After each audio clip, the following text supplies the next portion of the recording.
أحد اللهم صل وسلم وبارك على النبي المصطفى محمد صلى الله عليه وسلم وعلى آله المطهرين وأصحابه الغر المحجلين أما بعد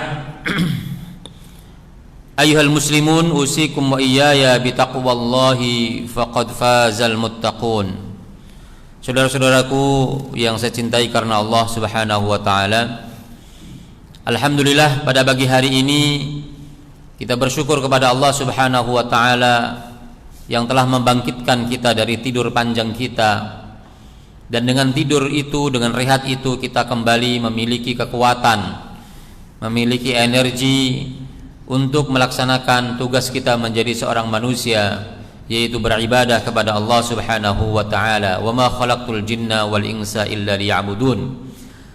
Dan mudah-mudahan al-hayah yang diberikan Allah kepada kita, kehidupan yang Allah berikan kepada kita, akan mengantarkan kita menjadi manusia-manusia yang selalu berusaha untuk melakukan perbuatan dengan sebaik-baiknya.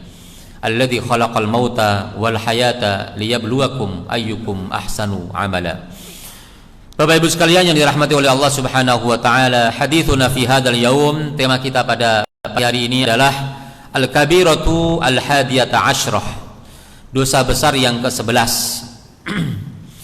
Dosa besar yang ke-11 yang ditulis oleh Al-Imam Adz-Dzahabi dalam kitabnya Al-Kabair adalah al-firaru minaz zahfi.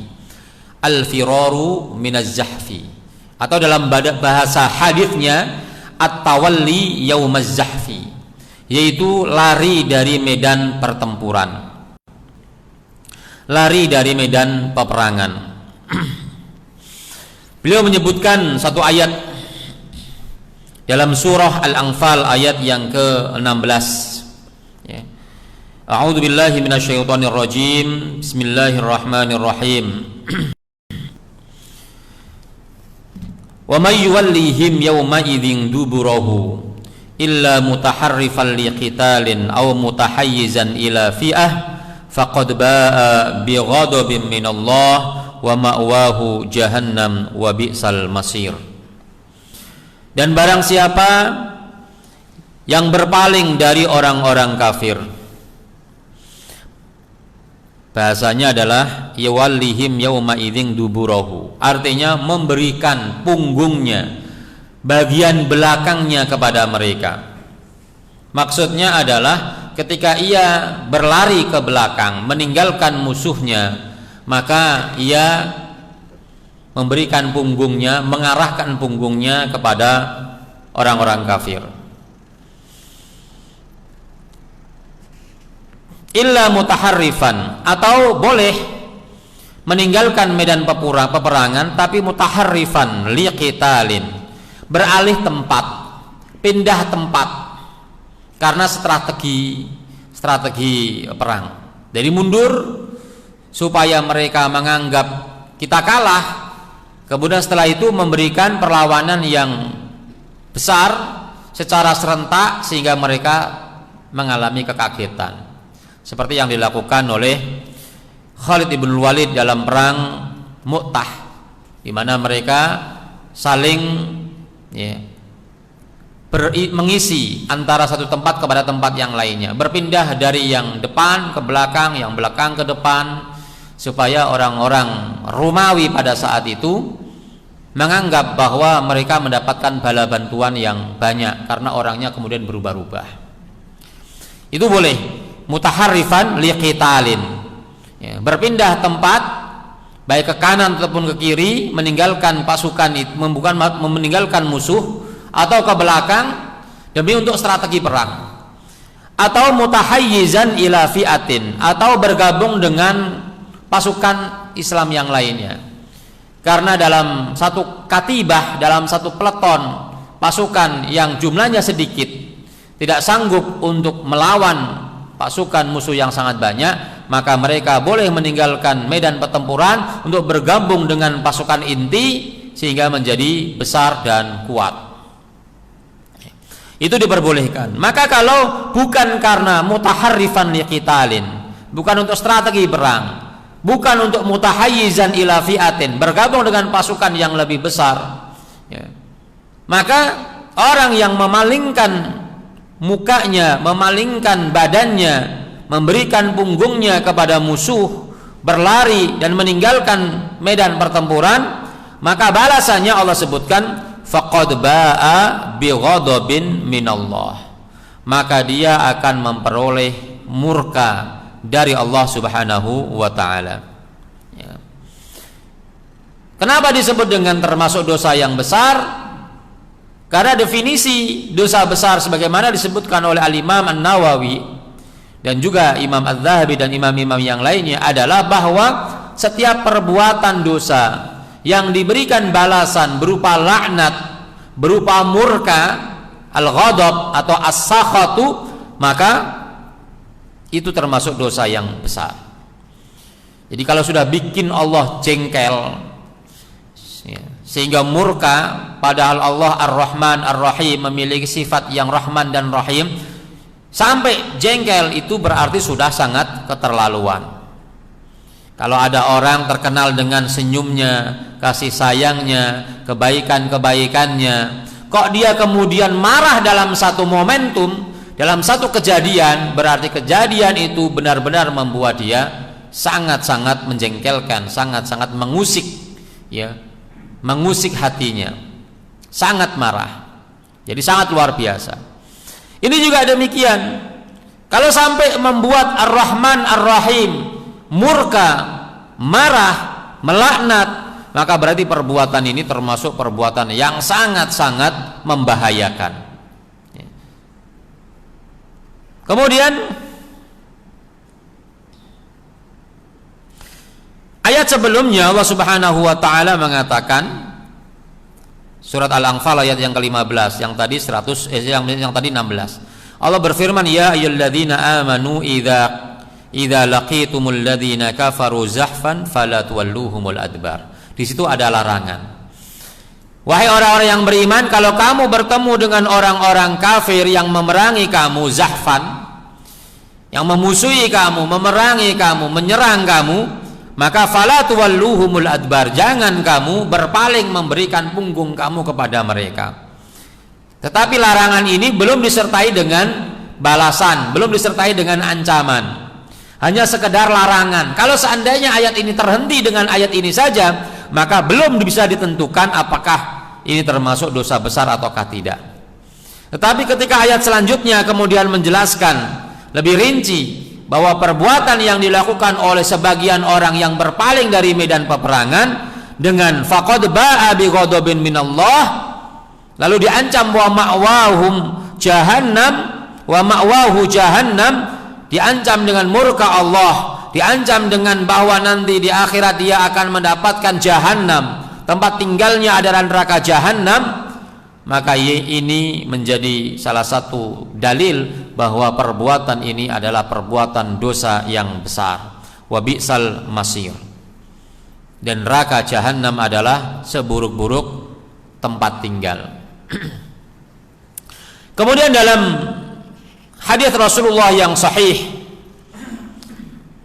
Rasulullah sallallahu alaihi wasallam bersabda, ijtanibu as-sab'al mubiqat. Jauhilah 7 perbuatan dosa yang menghancurkan, yang membinasakan. Ada 7, ya. Dan 7-7-nya adalah termasuk dosa yang besar. Ya. Terkait dengan tema ini, maka di antara 7 dosa besar yang menghancurkan, bukan hanya 7 dosa besar saja, tapi al-mubiqat, ay al-muhlikat, yang membinasakan, yang menghancurkan adalah at-tawalli yaumaz zahfi, yaitu berpaling dari medan pertempuran. Kenapa demikian? Pertama, karena ini bentuk dari pengkhianatan.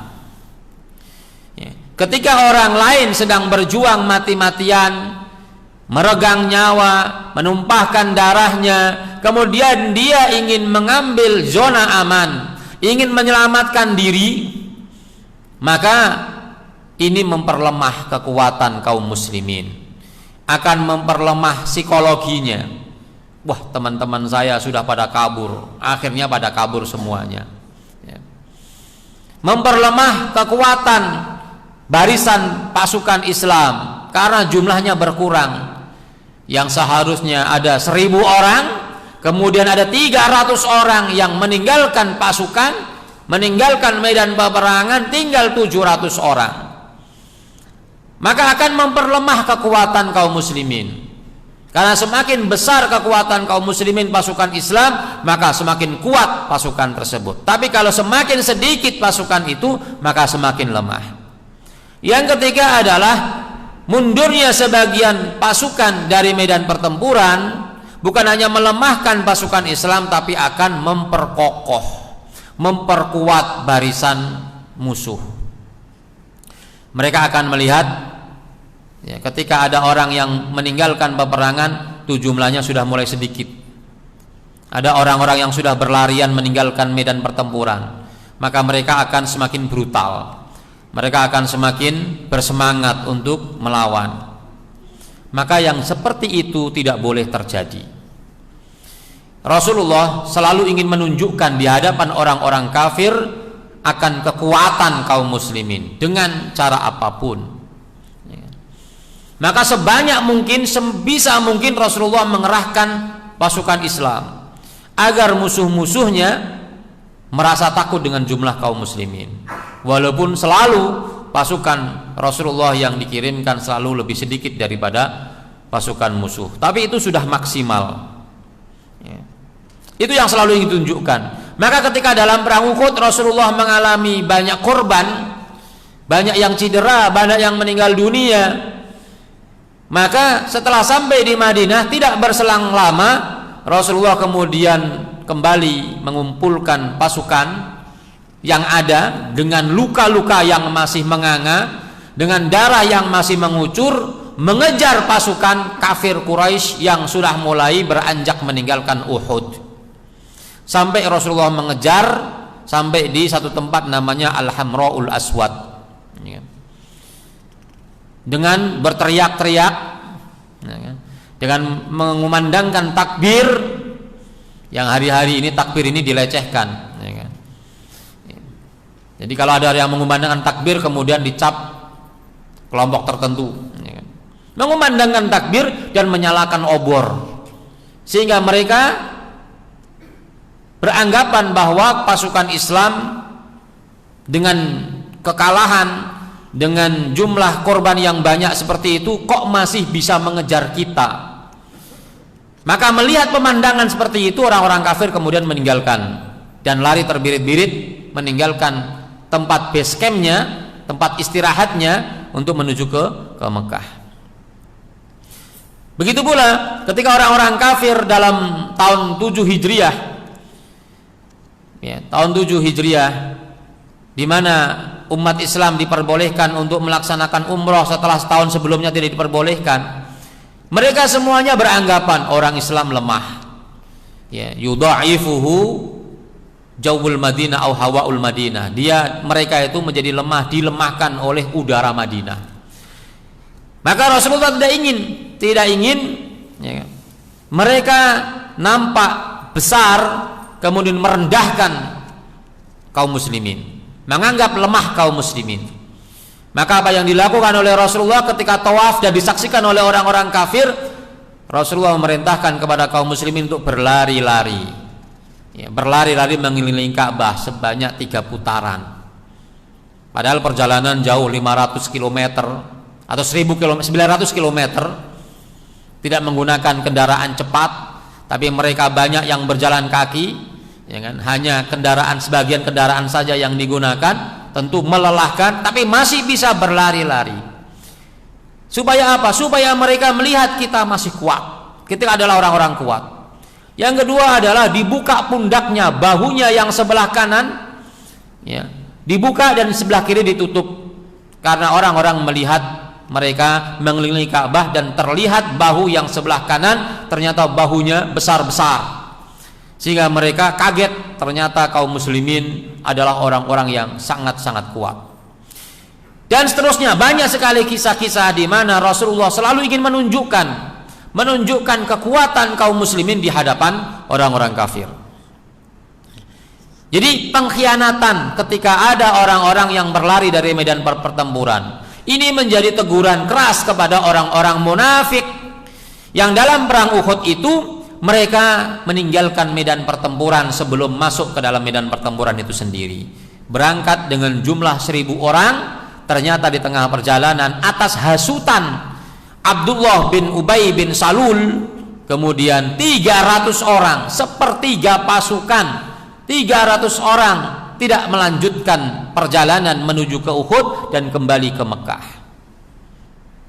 Maka dengan berat hati, dengan terus mengobarkan semangat, Rasulullah kemudian tetap melanjutkan perjalanan untuk melawan orang-orang kafir Quraisy, karena kalau dibiarkan maka mereka akan menghancur luluh lantakkan kota Madinah.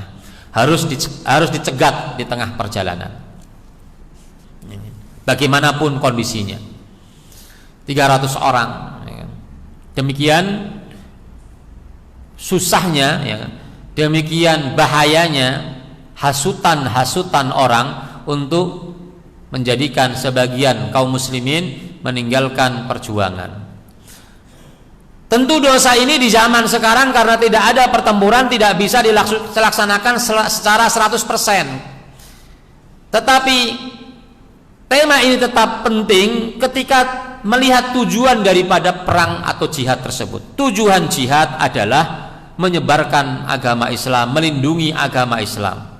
Tujuan jihad adalah dakwah, menyebarkan agama Islam, membela eksistensi Islam, menebarkan i'la'u kalimatillah hiyal ulya. Itu tujuan dari al-jihad. Kalau tujuan jihad bukan itu, bukan i'la'u kalimatillah, maka itu bukanlah jihad.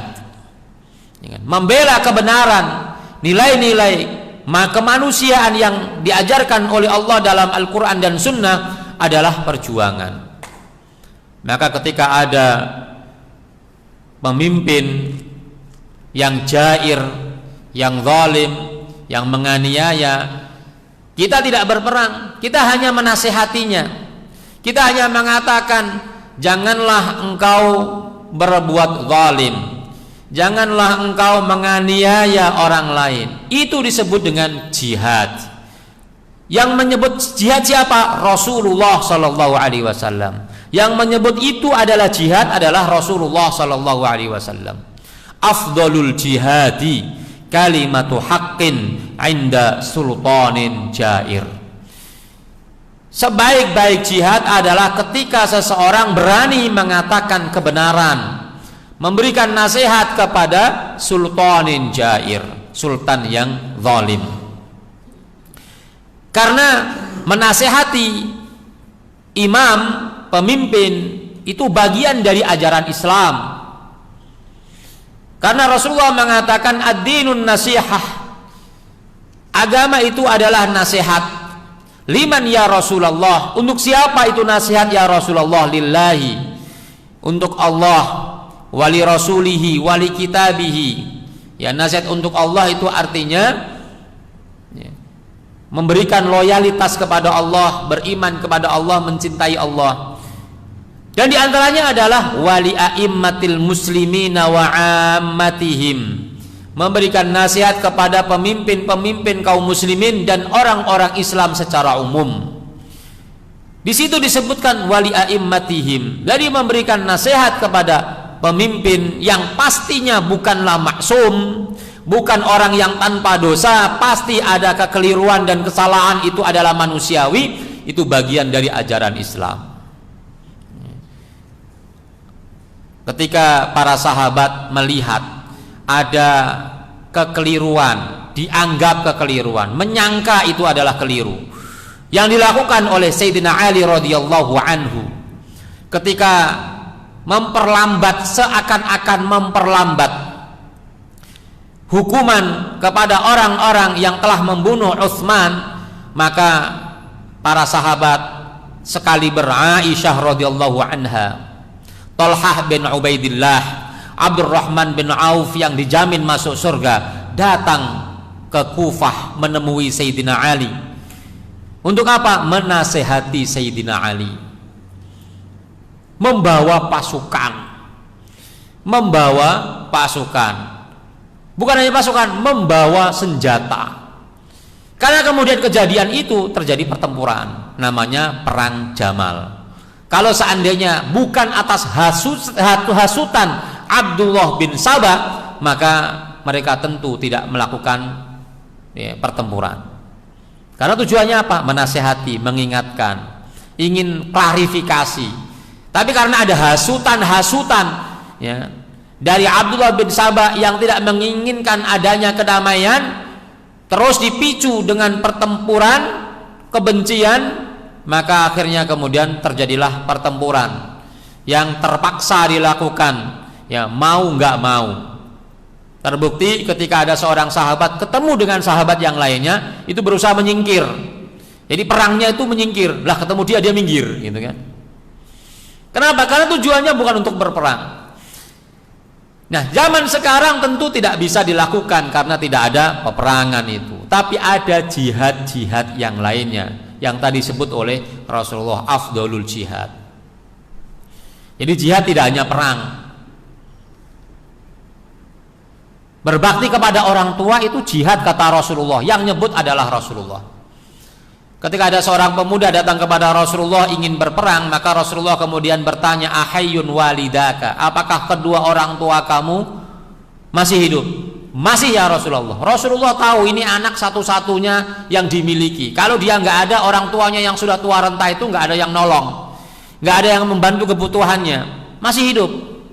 Kata dia, kalau begitu fafihima fajahid, berjuanglah kamu, berjihadlah kamu, ya kan, untuk memberikan dan memberikan pelayanan kepada kedua orang tua kamu. Melayani orang tua itu disebut dengan jihad yang nyebut Rasulullah Shallallahu Alaihi Wasallam. Jadi jihad itu maknanya sangat-sangat luas. Membela yang hak itu adalah jihad. Membela kebenaran itu adalah jihad. Berusaha untuk menghilangkan kemungkaran itu adalah jihad. Maka ketika ada agenda-agenda membela kebenaran, membela al-haq, membangun, ya kan, pusat-pusat keislaman, maka itu adalah bagian dari jihad fi abi amwalikum. Jihad dengan harta, membangun sekolah, membangun pesantren, membangun masjid, membangun pusat-pusat keislaman, Islamic Center adalah jihad. Kenapa? Karena Allah sayang kepada kita, tidak hanya mengatakan yujahiduna bi anfusikum, yujahiduna fi sabilillahi bi anfusikum, tapi ada bi amwalikum, dengan harta kalian. Untungnya ada bi amwalikum, sehingga kita selama hidup kita masih kita bisa berjihad. Maka ketika ada orang yang sudah masuk dalam barisan menegakkan kalimatullah, mengagendakan program-program kebaikan, membangun masjid, pusat-pusat keislaman, atau amar ma'ruf nahi mungkar, kok kemudian dia pergi meninggalkan tugasnya, pergi meninggalkan jabatannya tanpa ada alasan yang jelas, bukan untuk mutaharrifan liqitalin, bukan untuk mutahayyizan ila fi'atin, maka dia walaupun tidak sebesar dosa berpaling dari peperangan, tapi dia termasuk melakukan sebuah kesalahan.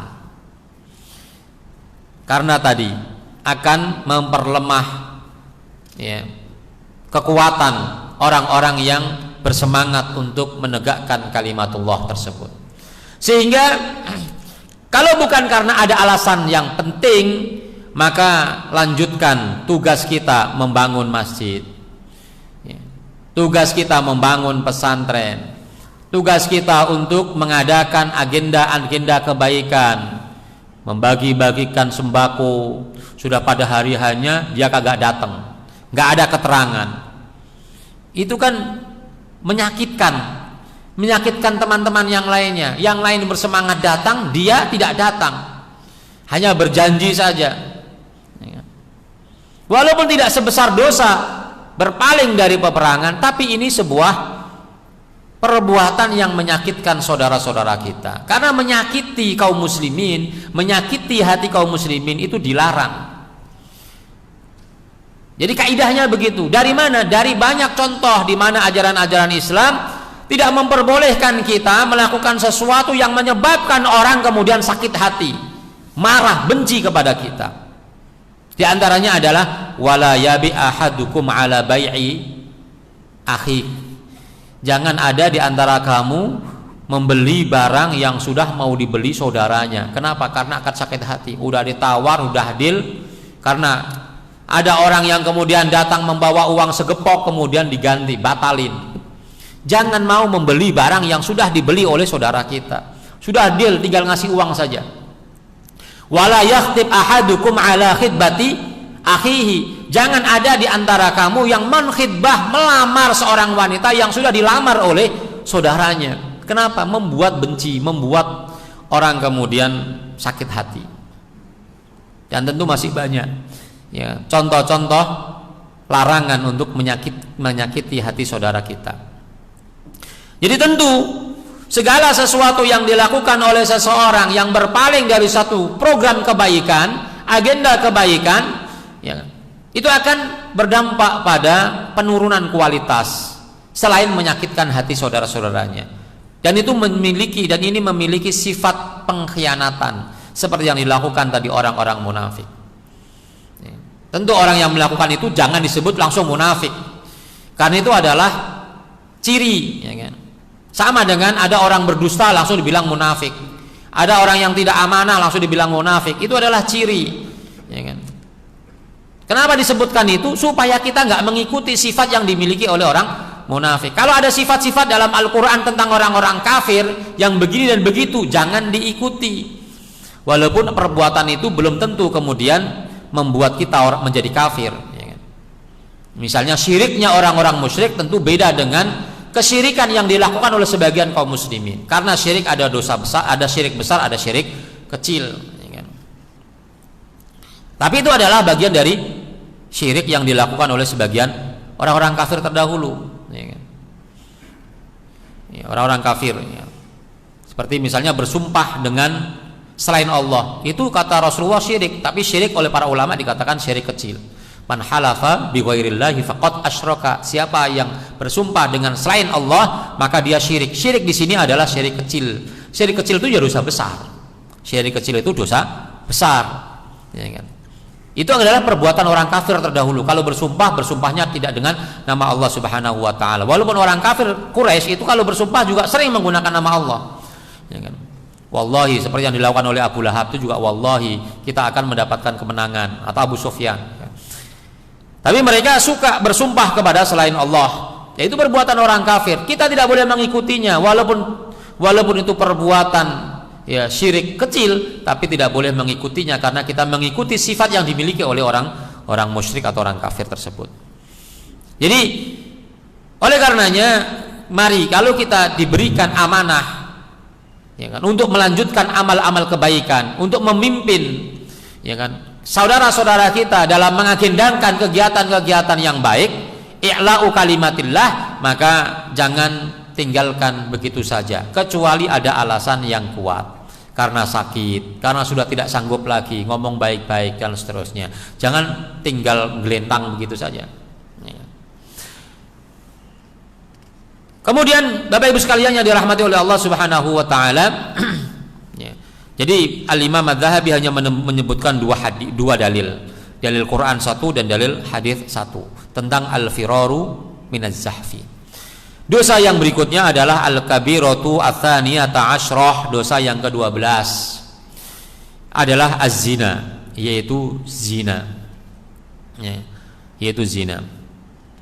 Zina antara satu dengan yang lainnya itu beda levelnya. Ada zina yang biasa, ada zina yang lebih besar dosanya, ada zina yang paling besar dosanya.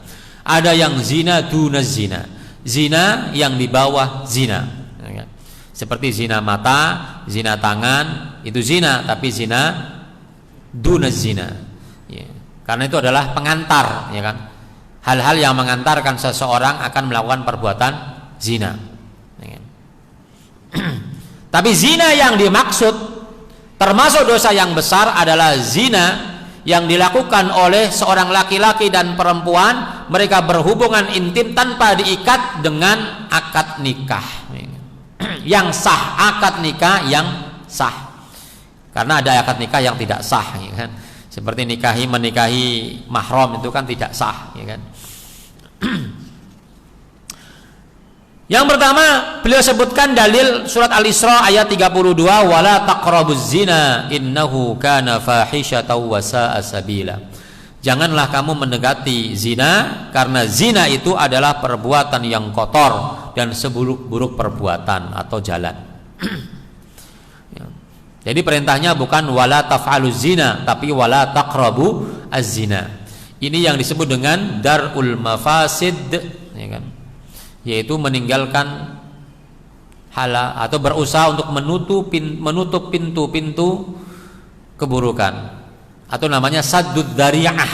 Saddu ad-dzari'ah. Di antara dalil-dalil hukum dalam Islam itu ada namanya saddud dzari'ah, yaitu menutup pintu-pintu keburukan. Segala pintu sarana yang mengantarkan kepada perbuatan dosa maka dia menjadi dosa. Dalam kaidah usul fikih juga disebutkan al-wasailu laha ahkamul maqasid. Sarana itu memiliki hukum yang sama dengan tujuannya. Jadi segala sesuatu yang kemudian menyebabkan seseorang bisa mengantarkan dirinya masuk ke dalam lubang zina, maka itu diharamkan. Karenanya tidak diperbolehkan seseorang menyendiri dengan seorang wanita. La yakhluwanna ahadukum bimra'atin illa wa thalithuha asyaiton atau kama qala Rasulullah. Tidak boleh seseorang di antara kalian berkhulwah, menyendiri dengan seorang perempuan ajnabiyah, orang lain yang tidak ada hubungan nasab, kecuali yang ketiga adalah setan. Demikian pula memandang dengan pandangan syahwat dan yang lain sebagainya, menyentuh dan sebagainya adalah pintu-pintu kepada perzinahan. Mungkin sekali, dua kali tidak sampai kepada perzinahan, tapi kalau kemudian terus menerus setan menari-nari, maka akan lama-kelamaan akan jatuh juga kepada perzinahan. Kemudian Allah berfirman dalam surah Al-Furqan, di antara sifat-sifat hamba Allah ibadur rahman adalah wala yaznun, mereka tidak berbuat zina. Wa may yaf'al dzalika yalqa athama, siapa yang melakukan perbuatan itu maka dia mendapatkan dosa. Athama yaitu dosa-dosa yang banyak. Kemudian dalam surah An-Nur Allah sebutkan ayat yang kedua, az-zaniyatu waz-zani fajlidu kulla wahidin minhuma mi'ata jaldah wa la ta'khudkum bihima ra'fatun fi dinillahi in kuntum tu'minuna billah. Wanita yang berzina, laki-laki yang berzina, maka cambuklah masing-masing di antara keduanya 100 kali dan jangan kamu dikuasai oleh kasihan.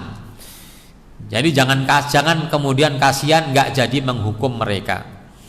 Janganlah ada rasa kasih sayang dalam menegakkan hukuman Allah Subhanahu wa taala. Jadi kalau orang-orang orientalis mengatakan hukuman kisos itu adalah kejam, itu adalah sudah pernah di warning oleh Allah Subhanahu wa taala. Dalam menegakkan hukuman-hukuman hudud yang tidak banyak itu jangan ada rasa kasih sayang. Karena ketika kasih sayang yang kemudian dikedepankan dalam masalah ini, maka tidak akan dilaksanakan hududullah, dan ini menjadi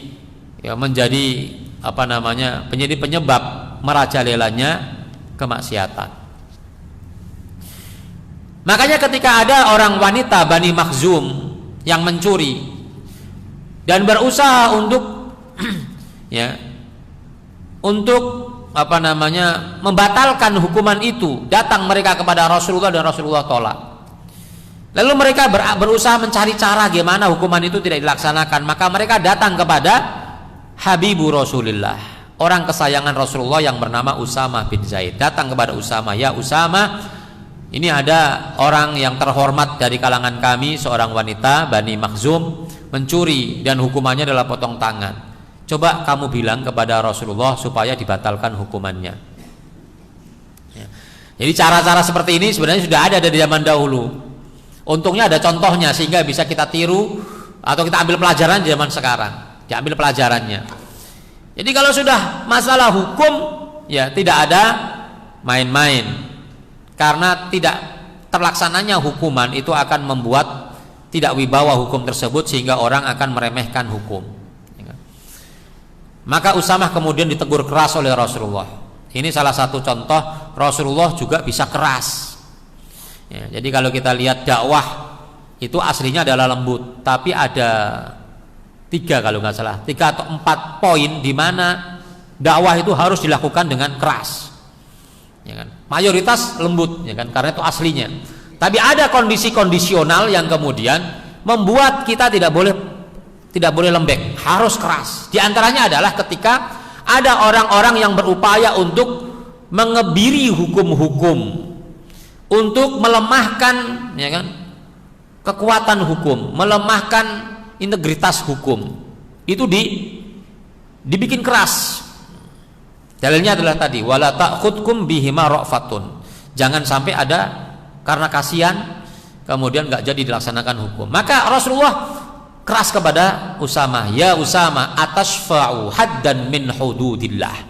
Apakah kamu berani memberikan syafaat dalam masalah hukum dari hukum-hukum Allah Subhanahu wa taala? Dengan kerasnya pula Rasul mengatakan berikutnya, lau anna Fatimah binta Muhammadin saraqat laqata'tu yadaha. Kalau seandainya Fatimah putri Muhammad itu mencuri, maka pasti aku akan potong tangannya. Jangankan dia, anakku sendiri aja aku potong. Itu kan keras. Kenapa? Kaitannya dengan ada upaya untuk melemahkan hukum Allah Subhanahu wa taala. Di sini Allah sebutkan az-zaniyatu waz-zani, wanita yang berzina dan laki-laki yang berzina. Sementara dalam alat pencurian itu didahulukan laki-laki dulu baru perempuan. As-sariqu was-sariqatu. Pencuri laki-laki dan pencuri perempuan. Di sini pezina perempuan dan pezina laki-laki. At-taqdim wa ta'khir dalam Al-Qur'an itu memiliki makna. Nah, siapa yang paling dominan itu didahulukan. Pencurian yang paling dominan adalah laki-laki. Ya kan? Laki-laki adalah pelakunya, yang jarang melibatkan pasangannya. Jarang pula pasangannya kemudian mendorong suaminya untuk mencuri walaupun ada. Tapi rata-rata adalah karena terdesak kondisi ekonomi, istrinya minta-minta barang yang mewah walaupun tidak menyuruh, gitu kan.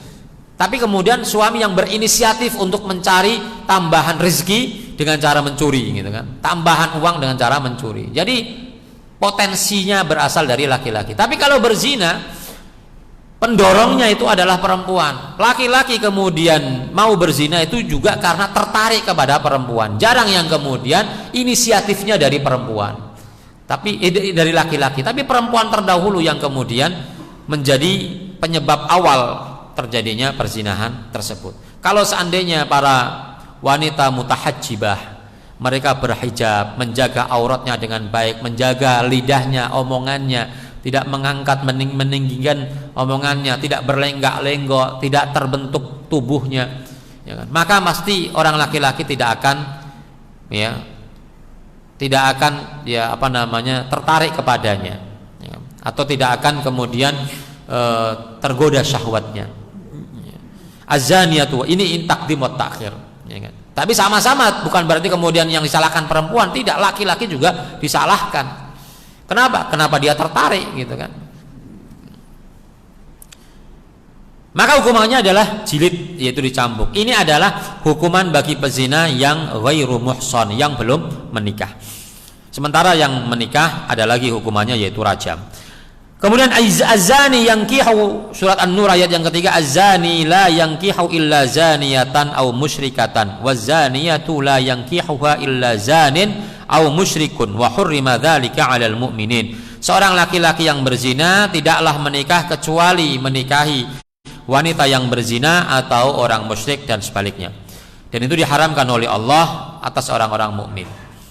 Pertanyaannya adalah, sahkah ada orang yang berzina menikah dengan wanita yang tidak berzina? Ini kan zina laki-laki menikahi zina perempuan. Seandainya ada laki-laki yang berzina menikah dengan wanita yang menjaga kehormatannya disebut dengan al-afifat, kebalikan dari az-zaniyah, sah nggak pernikahannya? Atau sebaliknya, seorang laki-laki yang afif, yang baik, terhormat kehormatannya, menikahi seorang wanita yang berzina, sah ataukah tidak? Kalau lihat teks daripada ayat ini, maka pasti kemudian orang akan bertanya-tanya, ya kan? Kenapa kamu menikahi wanita yang pernah berzina? Ya, berarti pernikahan kamu tidak sah. Buktinya az-zani la yankihu illa zaniyatan au musyrikatan. Jadi pezina ya bagi pezina, yang baik-baik jangan menikah dengan pezina.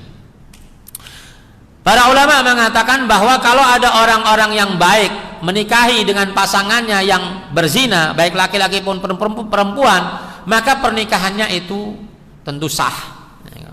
Tentu sah. Karena ayat ini maksudnya adalah janganlah orang yang masih berzina menikahi orang yang baik-baik kecuali dia mau bertaubat kepada Allah Subhanahu wa taala. Itu ditafsirnya begitu. Ya. Jadi bukan masalah sah ataukah tidak, tapi masalah keharusan dia bertaubat dari perzinahannya. Maka kalau ada orang yang menikah, sudah menikah, ya kan? Ternyata dia adalah orang yang berzina, yang masih membiasakan, yang masih melakukan perbuatan zina yang pernah dilakukan sebelumnya, maka wa hurrima dzalika 'alal mu'minin, maka dia mendapatkan hukum haram di situ. Jadi haram bukan berarti tidak sah. Pernikahan bukan berarti tidak sah walaupun itu adalah haram. Tidak semua sesuatu yang haram itu kemudian mengakibatkan tidak sah. Walaupun kaidah awalnya adalah bahwa an-nahyu yufidul fasad, larangan itu berhukum batal, gitu kan. Ketika tidak ada hubungan sama sekali di antara keduanya, maka hukumnya itu sah tetapi berdosa. Karena sah dan haram itu dua hukum yang berbeda. Hukum itu ada dua macam. Ada hukum taklifi, ada hukum wad'i. Hukum taklifi itu wajib, sunnah, haram, mubah, makruh. Itu taklifi satu kelompok. Ada hukum wad'i. Hukum wad'i itu kaitannya dengan sah, tidak sah, syarat, sebab, elat, itu semuanya di satu kelompok sendiri. Sehingga ada perbuatan-perbuatan yang diharamkan tapi tetap sah, ya kan? Seperti misalnya ada namanya at-talaqul bid'i, at-talaqu al-bid'i, cerai bid'ah, yaitu menceraikan seorang wanita, ya, dalam keadaan haid, ya kan? Dalam keadaan haid itu haram, tapi tolaknya sah, cerainya sah, jatuh cerai, tapi haram, dosa itu yang menceraikan. Atau menceraikan seorang wanita yang dalam keadaan suci, yang pada saat suci itu dia sudah disetubui. Jadi misalnya hari ini suci, kemudian si suami menyetubui istrinya, kemudian seminggu berikutnya sebelum haid berikutnya dia menceraikan dia, ya kan? Maka ini termasuk at-talaqul bid'i, tolak bid'ah, sah tolaknya tapi dosa perbuatannya, ya. Maka para ulama kemudian berbeda pendapat apakah jual beli saat adzan berkumandang di hari Jumat itu sah ataukah tidak, berkaitan dengan kaidah tadi. Haram na'am, ya kan? Haram ya dosa dia. Kalau ada orang laki-laki berjual beli, ya, masih jualan ketika adzan khutbah sudah berkumandang, karena perintahnya wadarul bai, tinggalkan jual beli. Tapi dia masih jual beli. Sebagian ulama mengatakan batal itu jual belinya, harus diulang. Sebagian ulama mengatakan sah jual belinya tapi dia dosa. Jadi kalau ada tadi seorang wanita yang berzina menikahi seorang laki-laki yang baik-baik atau sebaliknya, maka sah itu pernikahannya, sehingga dia ketika berhubungan tidak dianggap berzina. Tetapi ayat ini menunjukkan bahwa perzinahan yang pernah dia lakukan kemudian dia akhiri dengan menikah dengan orang yang baik-baik, ya kan? Maka harusnya dia, ya, perintahnya adalah dia bertaubat terlebih dahulu ketika menikah, maka dia bertaubat meninggalkan perzinahan, jangan dilanjutkan zina itu setelah melakukan pernikahan. Bagaimana kalau seandainya orang yang pernah berzina kemudian menikah? Kalau pernikahan itu dilakukan setelah, ya, kehamilan lahir, ya kan, hamilnya lahir, maka itu tidak ada masalah. Jadi ada orang laki perempuan berzina, kemudian hamil, kemudian setelah melahirkan kemudian mereka menikah, itu tidak ada masalah. Tapi apa hukumnya kalau ada seorang laki-laki yang menzinai seorang wanita kemudian menikahinya? Di sini para ulama berbeda pendapat. Mayoritas para ulama mengatakan nggak boleh. Mayoritasnya, termasuk Imam Syafi'i itu mengatakan tidak boleh. Tapi sebagian ulama mengatakan boleh, ya kan? Boleh. Kenapa? Asal satu air. Ya kan? Artinya satu air itu adalah bahwa ini maninya adalah mani laki-laki ini, bukan laki-laki yang lain yang menikahinya. Kalau laki-laki yang lain nggak boleh, ya kan? Bukan laki-laki yang menzinainya, itu nggak boleh, karena tidak boleh bercampur antara satu air dengan air yang lainnya. Ya kan? Tapi kalau masih satu orang, maka sebagian ulama membolehkan. Ya. Kemudian yang beberapa hadis yang disebutkan oleh Al-Imam Adz-Dzahabi, diantaranya adalah Rasulullah ditanya, ayyudz dzambi a'dzam, apa dosa yang paling besar? Rasulullah mengatakan, anta ja'ala lillahi niddan wa huwa khalaqaka, kau jadikan Allah sekutu, ya kan? Sekutu padahal Allah yang menciptakan kamu. Apalagi ya Rasulullah? Qala an taqtula walada khasyata an yat'am ma'ashaka, kau bunuh anak kamu khawatir dia akan memakan makanan kamu. Yang ketiga adalah tsumma ay, apalagi ya Rasulullah? Antuzaniya halilata jarika.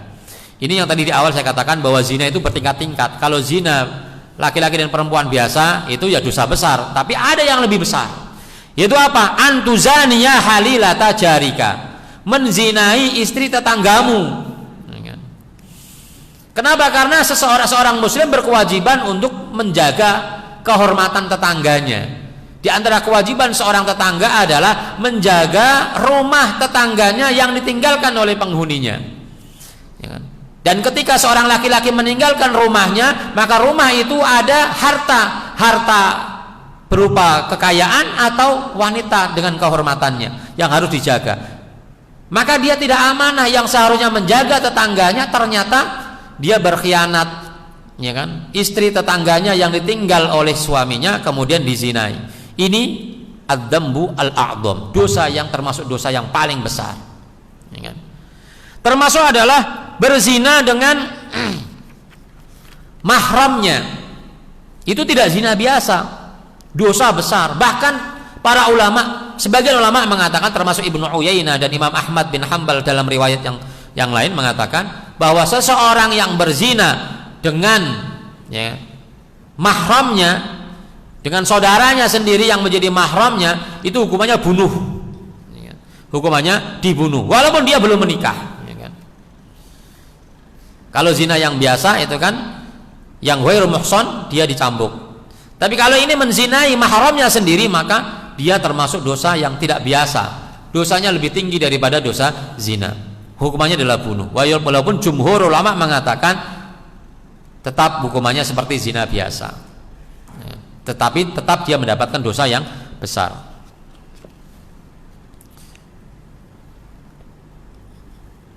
Yaitu dikatakan oleh beliau, wa a'dhamuz zina az-zina bil ummi wal ukhti wa imra'atil abi wa bil maharim. Dosa zina yang paling besar adalah zina dengan ibunya, dengan saudara perempuannya, dengan istri bapaknya yaitu ibu tirinya, dan wabil maharimi, dan orang-orang yang menjadi mahramnya. Al-Hakim mensahihkan hadis ini, ya, hadis yang mengatakan man waqa'a ala dzati mahramin faqtuluhu, siapa yang menzinai wanita yang menjadi mahramnya maka bunuhlah dia. Ini hadis yang dijadikan dalil bahwa orang yang menzinai mahramnya hukumannya adalah bunuh. Bagaimana dengan jumhur ulama? Kenapa nggak pakai hadis ini? Tentu jumhur ulama punya pandangan. Yang pertama adalah pandangan bahwa hadis ini tidak kuat, bertentangan dengan hadis tentang atau dalil tentang hukuman berzina yang biasa. Yang kedua adalah bahwa kadangkala hukuman-hukuman yang berat, yang besar, itu tujuannya bukan untuk direalisasikan, tapi tujuannya adalah untuk mengancam supaya orang tidak terjatuh dalam perbuatan tersebut. Seperti orang yang meninggalkan sholat jamaah, ya, ancamannya adalah dibakar rumahnya. Itu adalah ancaman yang tidak direalisasikan. Tujuannya adalah agar orang tidak menyepelekan sholat berjamaah. Baik, masih ada beberapa hadis yang disebutkan oleh Al-Imam Adz-Dzahabi, tidak saya sebutkan dalam kesempatan kali ini. Mudah-mudahan cukup dengan dalil-dalil yang sudah disebutkan membuat kita memahami betapa zina bukanlah perbuatan yang biasa-biasa saja, tapi zina adalah merupakan perbuatan dosa yang sangat besar yang bisa mengakibatkan murka dari Allah Subhanahu wa taala. Aqulu qouli hadza astaghfirullah li wa lakum. Wassalamualaikum warahmatullahi wabarakatuh. Iya, kami silakan, barangkali ada yang bertanyakan.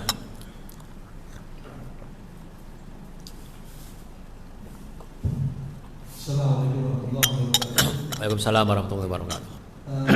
Ini sudah menjadi semacam tren juga di masyarakat Muslim melakukan ketika anaknya berpacaran terus hamil untuk menutupi aib dan dinikahkan dan itu status hamil.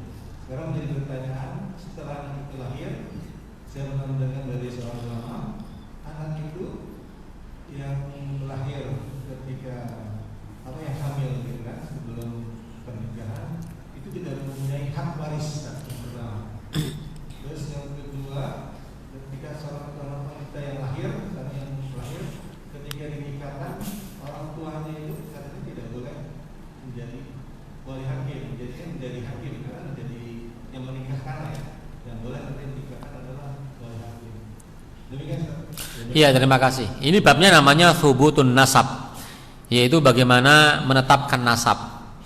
Nasab itu akan sah ketika anak itu lahir dari pernikahan yang sah. Ketika anak itu lahir bukan atas dasar pernikahan, ya kan? Bukan atas dasar pernikahan, maka anak itu tidak la yathbutu an-nasab, tidak menetap nasabnya, tidak bersambung nasabnya. Dari situlah kemudian muncul hukum berikutnya, ketika bukan menjadi nasabnya dinasabkan kepada ibunya, maka kemudian dia tidak, si laki-laki yang menzinai itu, ya bapak biologisnya itu tidak berhak untuk menjadi wali bagi anak yang lahir karena perzinahan itu. Begitu pula, karena dia bukan anaknya, tidak ada nasab baginya, maka dia tidak mendapatkan, tidak saling mewaris. Ya, si laki-laki tidak bisa mewarisi anak tersebut, si anak tersebut juga tidak bisa mewarisi laki-laki tersebut. Tapi kalau ingin memberikan harta bisa melalui pintu yang lainnya, tidak harus melalui pintu waris, melalui pintu hibah atau wasiat dan yang lain sebagainya. Ya. Jadi siapa yang kemudian menjadi wali daripada anak tersebut kalau seandainya dia perempuan dan menikah, ya wali hakim. Ya, ulama mengatakan adalah wali hakim karena ada dalilnya. Ya, al-hakimu waliyuman la waliyalah. Hakim itu menjadi wali bagi orang yang tidak memiliki wali. Sebagian kecil ulama mengatakan boleh diperwalikan dari keluarga ibunya karena nasabnya kepada ibunya, sehingga ibu dianggap sebagai orang tuanya, laki-laki dan perempuan. Ya. Jadi nasabnya kepada ibu tetap, bahwa ibu sama anak ini tetap dia saling mewaris, ya kan? Saling mewaris. Makanya karena thubutun nasab maka saling mewaris hukumnya, termasuk perwalian tadi, sehingga ketika dia seorang wanita ibunya maka diwalikan kepada saudaranya yang laki-laki yang lainnya. Ya, tapi ini sedikit ulama yang mendukung pendapat ini. Yang pertama tadilah yang kemudian banyak didukung oleh para ulama. Nah, ini sebagai hukuman. Karena kalau kemudian sama saja anak yang lahir atas perzinahan dengan pernikahan, maka orang akan memudahkan perzinahan, udah zina aja, hamil aja dulu, nanti kalau kemudian ada anak pun juga nanti akan nikahkan dan akan saling mewarisi, gitu kan. Ini salah satu hukuman sebenarnya, ya kan. Dan kan orang tua mereka yang berzina seandainya mereka adalah muhson, itu kan mereka dirajam mati, gitu kan. Sehingga otomatis walinya tidak ada. Ya. Kecuali kalau mereka adalah ghairu muhson, masih muda, atau pemuda belum pernah menikah, baru mereka masih hidup karena hanya dicambuk, gitu kan. Nah, sekarang kan kita hanya mengambil hukum tentang bagaimana menjadi wali bagi pada anak ini, tapi nggak pernah berpikir bahwa perzinahan itu belum dihukum, gitu kan? Ya, perbuatan itu belum dihukum. Kenapa dia fokus ingin berhukum kepada Islam dalam masalah ini tentang perwalian dan perwarisan, tapi dia lupa ada hukum yang dia tidak laksanakan, yaitu dicambuk, gitu kan? Walaupun hukuman cambuk itu tidak bisa dilaksanakan oleh orang biasa. Yang punya kewajiban melaksanakan hukuman cambuk itu adalah pemerintah. Kalau nggak ada pemerintahnya, maka nggak ada hukuman itu. Kalau pemerintah nggak mau melaksanakan, maka tidak berdosa bagi kita karena itu bukan kewajiban kita. Yang berkewajiban untuk melaksanakan hukuman adalah pemerintah. Ya kan? Jadi dia harusnya bertaubat dulu. Saya mau sebenarnya kalau dihukum, ya kan? Baru melaksanakan hukum berikutnya, hukum Islam yang lainnya. Ya, kan? Ya itu Pak. Ada lagi?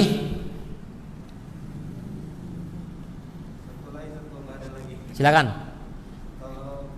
Ini boleh dari jauh soalnya ini luar biasa nih. Berapa kilo nih perjalanan ke sini nih? Kalau saya pernah dengar juga orang sudah janda yang ketika menikah lagi katanya tidak perlu wali dari orang tuanya. Ya. Jadi wali juga cukup. Ya. Jadi seorang janda yang mau menikah perlukah ada wali? Jadi ada satu hadis yang menyatakan bahwa as-sayyibu, orang janda itu berhak atas dirinya. Jadi di situ dia disebutkan tidak harus pakai wali, gitu kan? Jadi berhak atas dirinya. Hadis itu sesungguhnya bukan masalah perwalian, tapi masalah kelayakan seseorang untuk memilih jodoh. Kalau seorang seorang gadis itu yang menentukan jodoh itu adalah bapaknya. Jadi kalau bapaknya menentukan jodoh kepada anak gadisnya, itu sebenarnya nggak ada masalah, gitu kan? Ya, nggak usah diminta izinnya, nggak usah ditawari, gitu. Jadi langsung dinikahkan itu nggak ada masalah kalau gadis. Ya kan? Jadi, nah kamu saya nikahkan dengan pemuda itu, gitu kan? Itu bilang aja, nggak usah minta izin, gitu kan? Itu nggak apa-apa. Kenapa dia gadis? Tapi kalau janda, seorang wali tidak boleh menikahkan janda ini kepada orang lain tanpa minta izin. Harus izin dulu, ya kan? Itu hadis itu tentang itu sebenarnya, bukan masalah pernikahannya pakai wali atau tidak. Maka jumhurul ulama, walaupun ada sebagian yang membolehkan, jumhurul ulama al-Hanafiyah yang membolehkan. Mayoritas ulama mengatakan tetap walaupun janda dia harus pakai wali. Kenapa? Karena ayat-ayat dalam Al-Qur'an tentang pernikahan itu adalah perintah kepada para wali. Wala tunkihu al-musyrikina hatta yu'minu. Janganlah kalian laki-laki menikahkan anak-anak kalian, ya kan? Dengan orang laki-laki musyrik. Itu siapa yang disuruh? Walinya kan. Maka dalam pernikahan yang punya hak ijab itu adalah wali. Anaknya perempuan nggak ngomong apa-apa, gitu kan? Ya kan? Nggak ikut di situ kan? Jadi proses pernikahan kan anaknya nggak ikut-ikutan tuh. Bapaknya yang saya nikahkan kamu dengan anak putri saya, ya kan? Jadi wanita si anaknya nggak ngapa-ngapain, nggak ada hak untuk berakad di situ. Padahal dia yang menjalani, gitu kan? Jadi itu. Tapi ada sebagian yang kemudian mengatakan boleh. Makanya dulu kan pernah heboh tuh, ada seorang kiai kemudian menikahi janda, ya kan, di hotel tanpa wali, ada saksi, gitu kan. Hebohnya luar biasa. Secara hukum mungkin tadi tapi dia masalahnya bukan Hanafi tuh madhabnya, itu kan, madhabnya Syafi'i. Jadi persoalan di situ kan, ya kan. Jadi itu nanti namanya talfik, ya kan, mencari hukum yang mudah, gitu kan, yang nggak boleh kan. Dia ambil madhab Hanafi, kemudian dia menikahi seorang janda tanpa ada wali, ada saksinya di hotel, gitu kan. Jadi heboh. Ya. Maka kita kemudian harusnya ya berusaha untuk mengikuti hukum mayoritas, ya kan. Kenapa? Untuk menjaga persamaan tadi. Kecuali kalau kemudian kita berbeda, tapi perbedaan itu hendaknya tidak ditonjolkan. Ya, apalagi kita dalam amal jama'i. Kalau amal-amal pribadi infiradi silahkan, beda madhab sendiri-sendiri silahkan. Tapi kalau amal jama'i harus ada kesatuan, maka hendaknya satu mengikuti. Jadi mengikuti pendapat yang marjuh demi kemaslahatan dan meninggalkan pendapat yang rajih. Pendapat yang tidak kuat diikuti demi kemaslahatan dan kebersamaan, dan meninggalkan pendapat yang rajih yang lebih kuat tapi menimbulkan persoalan.